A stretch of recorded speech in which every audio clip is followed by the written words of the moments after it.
All right, guys. John D. Rockefeller's 38 letters to his son. It's letter 29. The ending is the beginning. Most people fail not because they make mistakes, but because they are not fully committed. August 31st, 1908. Dear John, Mr. Andrew Carnegie accepted an interview with reporters again. I've never figured out why he always likes to appear the newspapers. I guess he must be suffering from armenophobia, lest people ignore his existence. But I still appreciate this guy who often competes with me because he is diligent and ambitious like a tireless Iron Man, always regarding moving forward as his first, second, and third most important thing. Maybe because of this, when asked about the secret of his success, he would tell reporters that the end is just the beginning.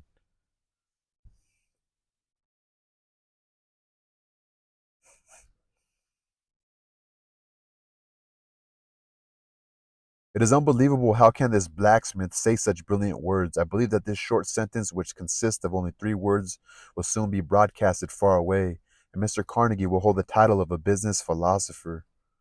In fact, he deserves to be praised by people like this. Doesn't the fact that he is able to condense his successful life into a short sentence show the great wisdom of this business mogul? However, Mr. Carnegie only gave a successful formula for success, but did not give the calculation process. It seems that this guy just cannot change his selfish nature, and he is always afraid that others will see the secret behind his success. I want to try to solve the formula of the blacksmith, but do not tell it to others. Otherwise, for leaking out his secret, he will not only send me whiskey during Christmas, but he will also definitely send cigars. He knows that I do not drink alcohol, and he knows that I am an anti-smoker. This funny. The end is just the beginning. I'm just going to read exactly. There's a lot of typos. In my opinion, this blacksmith is trying to show that success is a process of continuous reproduction, just like a prolific cow. When it gives birth to a calf, it immediately becomes pregnant with another, back and forth endlessly. The end is the last stop of a journey and the beginning of a new dream. Every great successful person builds himself up with small successes.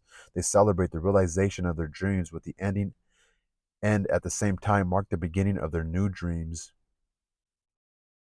This is the quality of every person who has accomplished great achievements.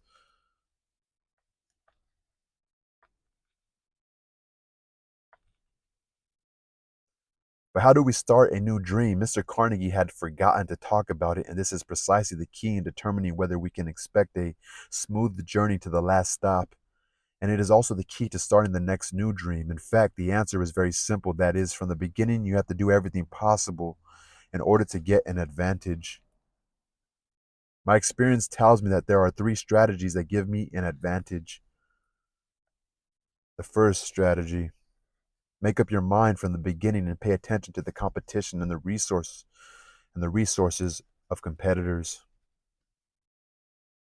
This means that I have to pay attention to what my competitors and I have, and it also means that I have to understand the fundamentals of reducing opportunities. When starting a new business, you should not take preliminary actions until you understand the overall situation. The first step to success is to understand where and how many resources are needed to achieve your goal.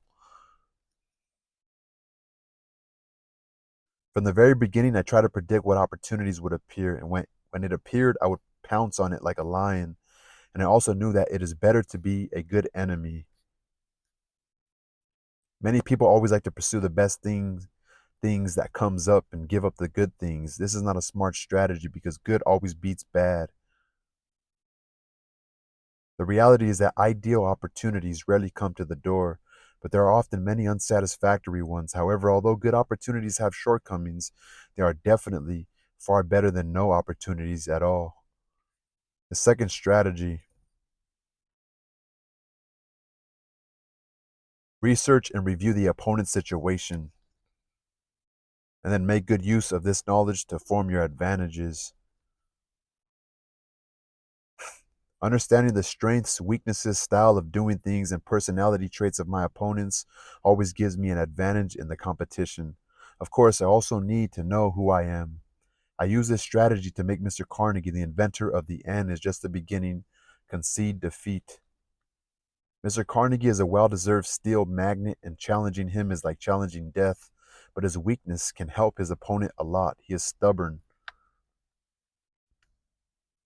Maybe his wallet is too big. He always likes to look down and underestimate others. He did not pay any attention to me, stupidly thinking that the oil industry was where I belonged, and he stubbornly believed that only stupid people would go to the mining line because he thought ore was inexhaustible and its price was too low.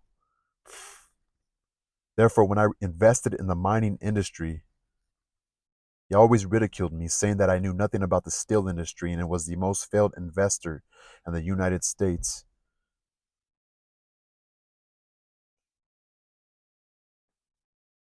In fact, Carnegie is a man who only sees the mountainside but not the top of the mountain. He does not know that price is not sacred. The important thing is value. If he can't control the mining industry, his proud steel mills can only be moved to become a pile of scrap iron.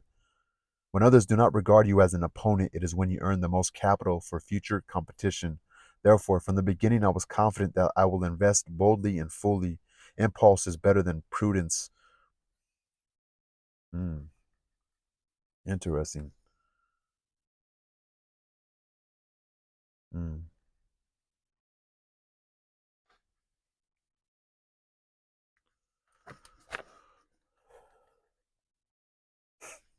Soon the proud blacksmith discovered that the man who was known as the worst inventor in the world, no, no, soon the proud blacksmith discovered that the man who was known as the worst investor in the world now has control over the iron mining industry and became the largest iron ore producer in the United States.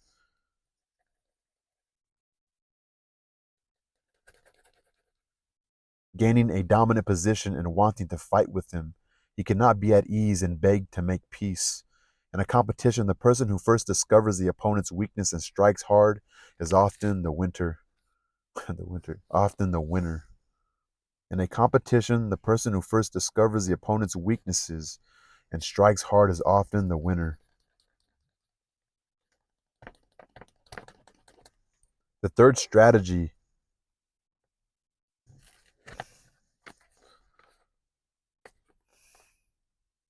number three, the third strategy, you have to have the right mindset. From the beginning, you must make up your mind to pursue victory, which means that you must act positively and ruthlessly under moral constraints, because this attitude comes directly from cruel and ruthless goals. Cruel and ruthless goals. Since you are determined to pursue victory, you must go all out. Only by going all out can there be glorious achievements. This is especially true when the competition begins. To put it nicely, this is an effort to gain an early advantage. Hoping to establish an exclusive position, but to put it bluntly, putting in effort is equal to depriving others of a chance.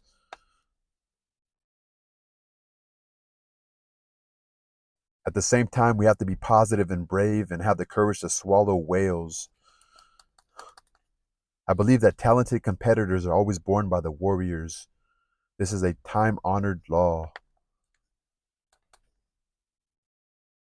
At the beginning of every new dream, the most important thing is the determination to pursue victory. Not having the right attitude of wanting to pursue victory makes factors such as paying attention to the situation of the competition and understanding the opponent redundant. So, at the beginning of every new dream, the most important thing is the determination to pursue victory. Not having the right attitude of wanting to pursue victory makes factors such as paying attention to the situation of the competition and understanding the opponent redundant. Gaining knowledge, maintaining control, and evaluating competition are what builds your confidence and will assist you in achieving the highest goal of victory. Gaining knowledge, maintaining control, and evaluating competition are what builds your confidence and will assist you in achieving the highest goal of victory. Look at those who fail, and you will find that most people fail not because they make mistakes, but because they are not fully committed, and the same goes for companies.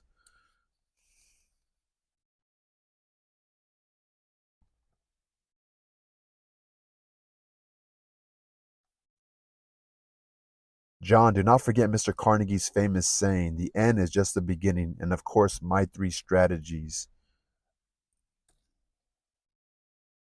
Oh, I am not rescuing a planner who does not need to be rescued. Love your father.